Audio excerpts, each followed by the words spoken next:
Olá, estamos começando mais um programa Personalidade Mais nesta nova temporada, onde estou tendo o privilégio de poder entrevistar os novos prefeitos aqui do Grande ABC, alguns que voltaram ao mandato, outros que estão iniciando pela primeira vez o mandato frente ao Executivo. Já entrevistamos o prefeito eleito de Santo André, Paulo Serra, e hoje eu tenho a alegria de receber o prefeito eleito que volta ao Executivo de São Caetano do Sul, José Auríquio Júnior. Auríquio, muito obrigado pela oportunidade de estar aqui na TV+. Parabéns acima de tudo, você volta ao Executivo, já foi prefeito por 2 legislaturas, 2 mandatos, e agora pela terceira vez é prefeito de São Caetano. Parabéns. Muito obrigado, Holanda, obrigado ao amigo telespectador, com muito orgulho que a gente vem aqui. Quero aproveitar a oportunidade pública também de lhe cumprimentar pela vitória sobremaneira que você teve na cidade de São Bernardo do Campo, um objetivo que você perseguiu sempre com muita honra, com muita altivez e atingiu. Eu tenho certeza que São Bernardo ganha com a tua chegada e a certeza que a opinião do morador do ABC foi de forma coletiva no sentido de trazer políticas que tragam gestão pública, que tragam seriedade, que tragam de fato objetividade para o dia a dia do morador. Parabéns, Auríquio, deputado, agora prefeito eleito, Orlando Morano. Eu quero agradecer e de antemão antecipar. Vou buscar conselhos, você tem experiência de 2 mandatos, uma cidade importante, um expoente sobre vários pontos de vista de serem exceção positivamente no estado de São Paulo. Me lembro que quando você cumpria seu 2º mandato no Executivo de São Caetano, você estava entre o melhor IDH do Brasil. Sim. Índice esse que caiu. Né? Caiu, mas você... caiu. Então não me faltará a humildade de ir lá pedir sugestões, conselhos para que a gente possa... eu acho que tem uma coisa muito clara. Você, além de você ser o prefeito eleito da cidade, uma das cidades mais importantes do estado e com certeza a mais importante pelo PIB que tem no ABC, você é deputado estadual também na minha cidade. Então isso também... Aliás, eu sou muito grato. Porque... Então com certeza você tem toda a porta aberta na nossa cidade. E tem um pé em São Caetano. Aliás, eu ia complementar isso com a sua esposa. A minha esposa é de lá, hoje não mais. E até o título, Auríquio, ela levou para São Bernardo. Levou para São Bernardo. Até porque agora ela vai ser a primeira dama de São Bernardo. Pois é. Com grandes responsabilidades. Ela está se moldando com essa ideia ainda. Vou falar, se precisar, e pegar conselhos com a sua esposa também, com a Denise. Auríquio, a pergunta que eu inicio, e é natural, o sentimento. Você derrotou um candidato que ia para a reeleição, o que é uma quebra da lógica. Se você pegar a lógica de quem disputa a reeleição, quem disse isso lá atrás foi o Mário Covas. Ele dizia que mandato com direito à reeleição é um pit stop, mas é mandato de 8 anos. E você o fez. Você foi reeleito, aliás, com uma belíssima votação, e agora interrompeu um prefeito que poderia ter sido reeleito. O que na tua avaliação leva a isso? Você não precisava provar mais nada, você foi reeleito. O eleitor de São Caetano, a população, claramente sentiu saudade do teu mandato? Eu não sei se a palavra é exatamente saudade, mas eu acho que houve um efeito de comparação. Sabe, Orlando, eu queria poder até dizer aqui, chegou uma determinada época que eu estava com uma pesquisa que eu tinha uma margem bastante grande à frente do 2º colocado, que era o atual prefeito, e na época eu ainda estava no governo do estado e eu levei a pesquisa para o governador ver. O governador falou para mim, Eurico, vou te dar um conselho, pense bem, porque prefeito em reeleição cresce muito na reta final. Na chegada é a máquina. A prova foi o Haddad em São Paulo. Perdeu, mas virou o 2º colocado. Exatamente. E ele falou para mim, toma cuidado, não se iluda com pesquisas a esta época, põe o pé no chão, trabalhe, continue colocando seu nome à disposição da sociedade de São Caetano. Eu segui exatamente isso, mas o que você coloca é muito real, porque você quebrar uma lógica de reeleição é algo que tem, de fato, um sabor, um gesto diferente. Eu fui eleito a primeira vez como um candidato da máquina. É uma eleição teoricamente mais confortável. Tive 50% dos votos quase. Depois fui reeleito com 77% dos votos. Ser agora reconduzido à prefeitura, ainda que com 35%, uma eleição dificílima, muitas candidaturas fortalecidas, um poder local muito contrário a nossa candidatura, isso tudo só valorizou a nossa chegada. E agora o que a gente espera, de fato, é poder corresponder ao eleitor de São Caetano, à sociedade de São Caetano, que nos deu mais esse voto de confiança. Como eu te falei aqui, eu acho mais no efeito de comparação do que nós tínhamos, como nós éramos e o que nós tivemos agora nesses últimos anos. É clareza, porque o eleitor conheceu a sua gestão. Exatamente. E conhecia a gestão atual. Exatamente. O modelo era de comparação. Então, eu acho que dentro da comparação, indicadores e o próprio reflexo do que você colocou, que há alguns anos nós tínhamos o primeiro IDH do país, hoje nós estamos aí em torno, o IDH não foi mais publicado, mas a Federação das Indústrias do Rio de Janeiro, a Firjan, ela solta um índice anual que é exatamente os mesmos indicadores do IDH, que é escolaridade, é cobertura vacinal, saúde, emprego e renda. E São Caetano caiu para 4º lugar. Foi ultrapassado por Indaiatuba, foi ultrapassado... Em 4 anos perdeu 4 perdeu posições. 4 posições. Então, isso tudo é o reflexo disso que nós estamos colocando, é a comparação que eu acho que o eleitor acabou fazendo. Hoje o grande desafio, meu, seu, de todos que estão assumindo, é a questão orçamentária. Você pegou um período considerado de uma economia em ascensão, crescendo, você tinha uma projeção de um orçamento sempre maior no ano subsequente. Verdade. O que você imagina agora? País em recessão, eu não conheço financeiramente a saúde econômica do município de São Caetano. O que te espera?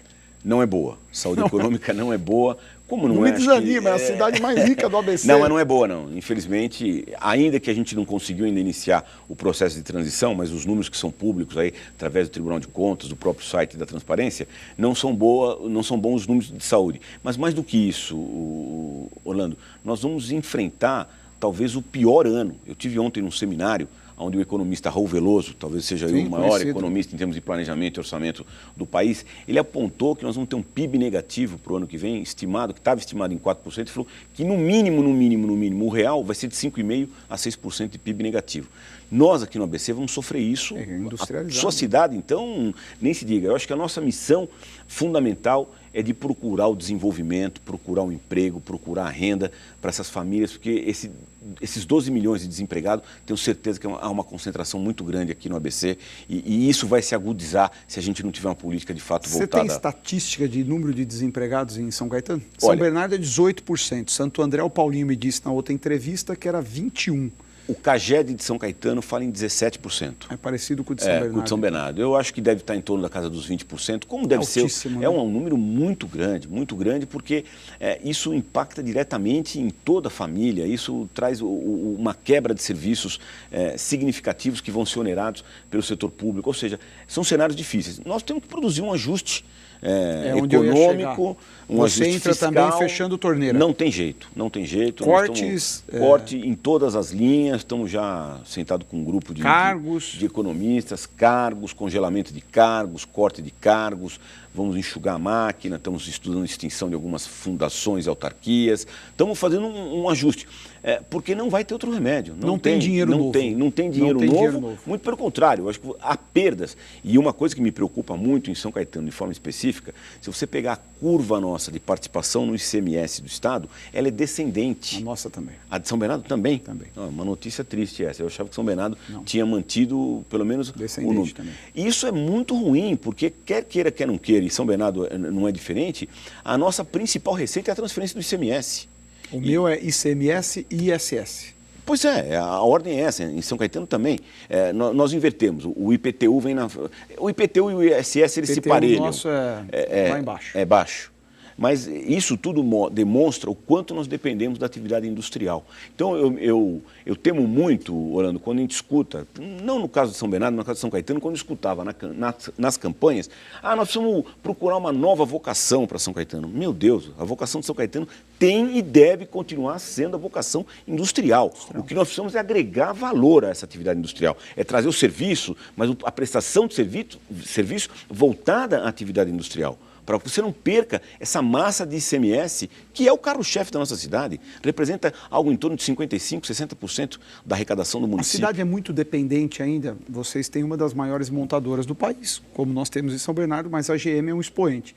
A cidade é muito dependente da GM ainda? Muito. Eu vou tentar colocar aqui em números macros para você entender. Desses 60% que nós temos do nosso orçamento, que é dependente do ICMS, do governo do Estado, Um terço dele é composto pela General Motors, um terço composto pela Petrobras e um terço pulverizado entre todas as demais. Você tem a Petrobras, né? Então nós temos uma dependência muito grande da Petrobras e uma dependência muito grande da General Motors. Que é positivo, mas negativo também. Negativo. Porque qualquer uma dessas que sofre qualquer abalo impacta diretamente na arrecadação da cidade. Nos últimos anos houve uma tentativa muito forte, muito intensa por parte da administração de Mauá de tirar a distribuição de São Caetano e levar para Mauá, o que em tese não é correto. Você não tem nenhuma refinadora no país que é refinadora e distribuidora, cidade refinadora e distribuidora. Normalmente o polo de refino, ele pulveriza a distribuição.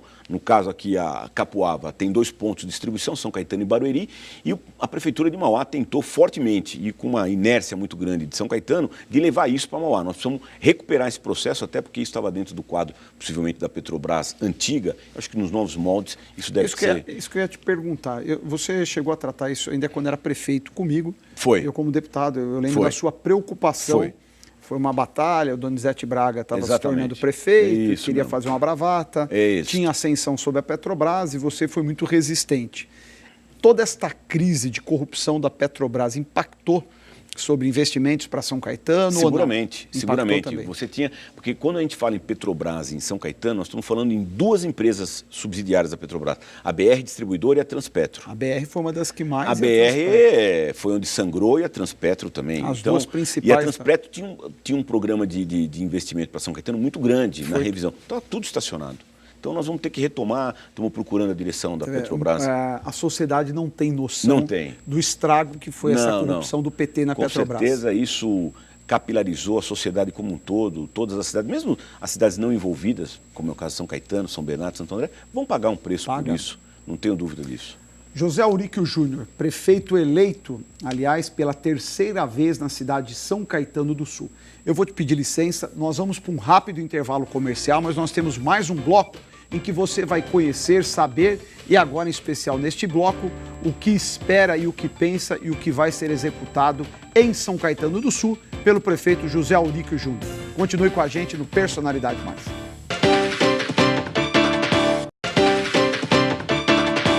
Estamos de volta com o programa Personalidade Mais, nesta nova temporada, recebendo os prefeitos eleitos pela primeira vez e prefeitos que voltaram ao cargo. Hoje eu tenho o prazer de receber o prefeito eleito de São Caetano do Sul, José Auríquio Júnior. Auríquio, primeiro bloco você nos deu um panorama do porquê consolidada novamente a sua vitória, que volta a 3ª vez ao Executivo de São Caetano. Seguramente, para quem já governou voltar a governar, as pessoas o escolheram porque você deixou um bom legado. Marcas que consolidaram a sua passagem pela Prefeitura de São Caetano. Você consegue definir algumas dessas marcas e quer reeditar ou vem com novos projetos? Não, eu tenho certeza que uma das marcas que nós deixamos, e isso a população reconheceu e reconhece, é a área da saúde, que é exatamente onde mais hoje as pessoas sofrem, é onde houve a maior descontinuidade e desorganização dos serviços públicos de saúde na cidade. Então, lá será o nosso carro-chefe, lá será onde nós vamos de forma imediata avançar. E para isso nós vamos precisar ter uma disposição muito grande, porque como nós falamos aqui no bloco anterior, esse ajuste econômico fiscal que nós vamos ter que produzir vai impactar na cidade como um todo. É corte, né? É corte, mas nós temos que ter criatividade, temos que ter bons gestores, temos que ter gente comprometida com o futuro da cidade para que a gente possa, de fato, minimizar o efeito desse ajuste sobre áreas sensíveis como a saúde, educação, mas no caso saúde, que é o carro-chefe não só da nossa história, mas do desejo da população de São Caetano do Sul. A saúde, acho que é um clamor nacional, né? Não tem cidade que o primeiro índice de desaprovação é a saúde. Verdade. Agora, São Caetano sempre teve um legado, um histórico, e você fortaleceu no seu mandato na educação. Sim. Eu me lembro que uma vez estive com você inaugurando ou reinaugurando uma escola de idiomas. Foi. Inaugurando. Foi inaugurado no seu mandato. Foi. É também uma bandeira a ser devolvida à cidade, a qualidade da educação? Sim, não só a qualidade, como o acesso, Orlando. Nós tivemos uma perda muito grande nesses 4 anos do acesso. Hoje você tem, por exemplo, não foi se criado ao longo dos 4 anos uma única sala de aula na cidade. A cidade cresce, vegetativamente a cidade cresce. Então hoje você tem fila de espera para a educação infantil, que nós não tínhamos deixado zerado. Você tem uma dificuldade no acesso ao ensino fundamental, fase 2. Você tem praticamente inexistente o acesso à educação de ensino médio municipal. E fora outros tantos programas que fazem parte do arcabouço educacional que foram se desorganizando. Então vai merecer sim um carinho, uma atenção e um investimento muito grande da nossa parte na educação. Câmara, é sempre um desafio para nós, agora eu me incluo, tá certo? Conseguiu, tem maioria, já compôs maioria, lá é um turno só, onde são 2 turnos, a gente acaba tendo adesões ou perdas. No meu caso, eu tive adesão no segundo turno. Lá, você foi vitorioso. Não, elegemos 8 vereadores. Eu queria, antes de mais nada, falar, eu acho que a Câmara, eu acompanho a Câmara há muitos anos, esta Câmara eleita de São Caetano do Sul é uma Câmara uma perspectiva muito positiva. São jovens, muitos com o primeiro mandato, ou seja, houve uma renovação muito grande de jovens que vão projetar o futuro da cidade, todos com muito compromisso com o futuro da cidade. Isso eu acho que é muito saudável, salutar, e eu tenho uma forte expectativa positiva em relação a isso. Agora, obviamente, nós vamos procurar compor uma maioria, estamos trabalhando, conversando. Câmara lá são 19 cadeiras. Você já elegeu? Elegemos 8. Quase a metade. Elegemos 8. Mas nós vamos trabalhar firmemente para aqueles que tiverem identidade com o nosso projeto, ainda que concorreram em outras vias, que tragam aqui os seus projetos para dentro do nosso grupo e a gente possa abraçá-los e compor uma maioria saudável, uma maioria que trabalhe pelo futuro de São Caetano do Sul.